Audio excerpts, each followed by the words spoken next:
Hello everybody, welcome to another video. My name is Roger, and today I want to talk about a comment that I got, or rather the contents of said comment.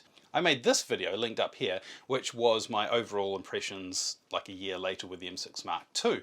In that video I stated that the one thing that I really wish they could change is the C1 and C2 custom functions on the dial. I wanted those to be able to be programmed for video.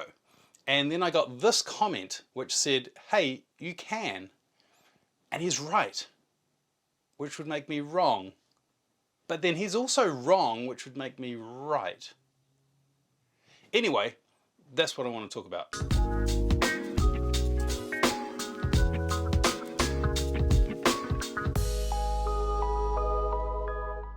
So first off, let's look at how I was correct and he was wrong. So when you go to the menu, if you go to the little spanner icon at the top where you've got your program settings, on page 5, if you click into there, you've got C1 and C2 options.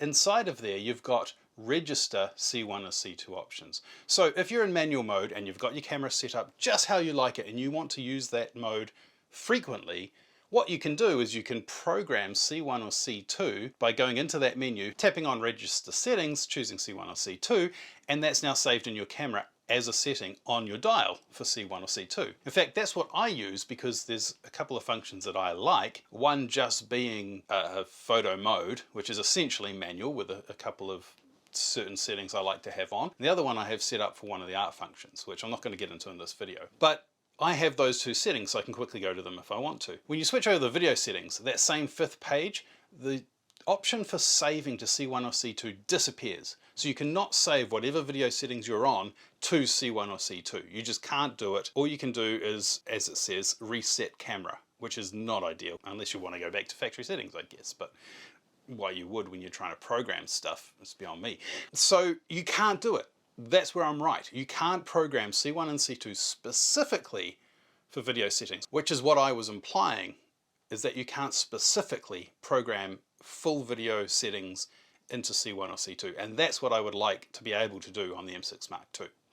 Now, where was he right? So whenever you're shooting photos and you quickly want to capture some video, what you can do is you can hit the little record button on the back of the M6 Mark II and that will start recording. And within your settings, especially in the quick menu, you can set your frame rate and things like that.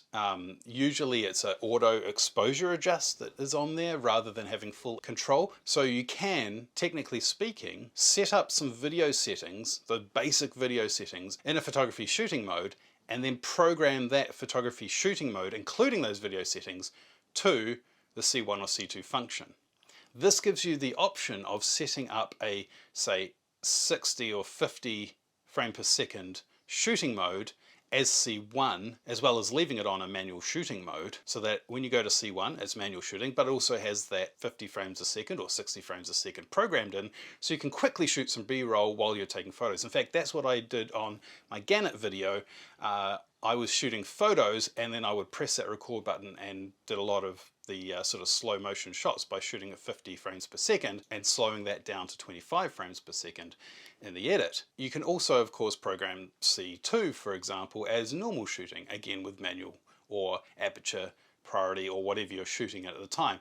So you can program some video functions into those C1 or C2. And as the commenter mentioned, if you program, say, C1 at 25 or 24 frames a second and then C2 as 60 or 50 frames a second, giving you your usual shooting options, usual shooting modes, then you can set your video mode to, say, 120 frames per second, and you've got your 3 most used video settings being your super slow-mo, your 50 frames a second, and then your 25 or 24, all on switches. And you can quickly go between them. And so if you're out there shooting, you can use that to your advantage. It definitely works. It works very well.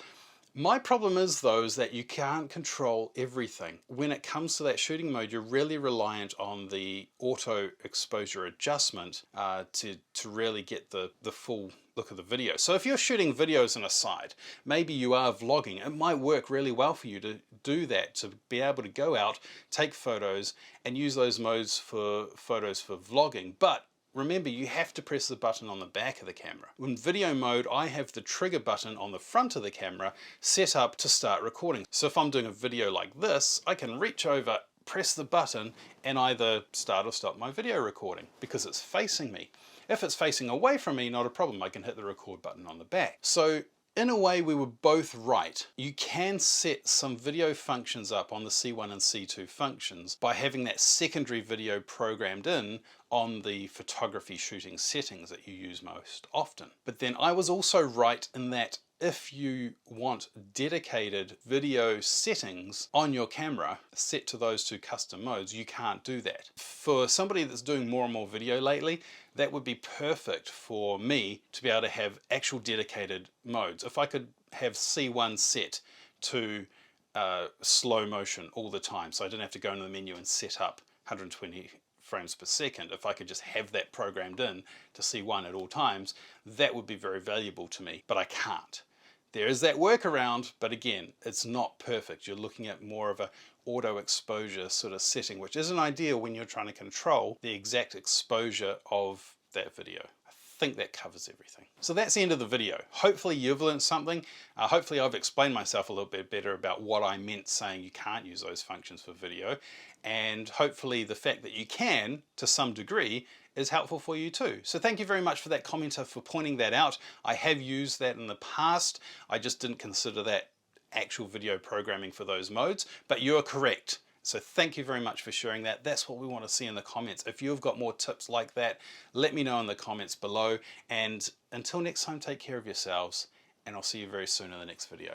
Bye for now.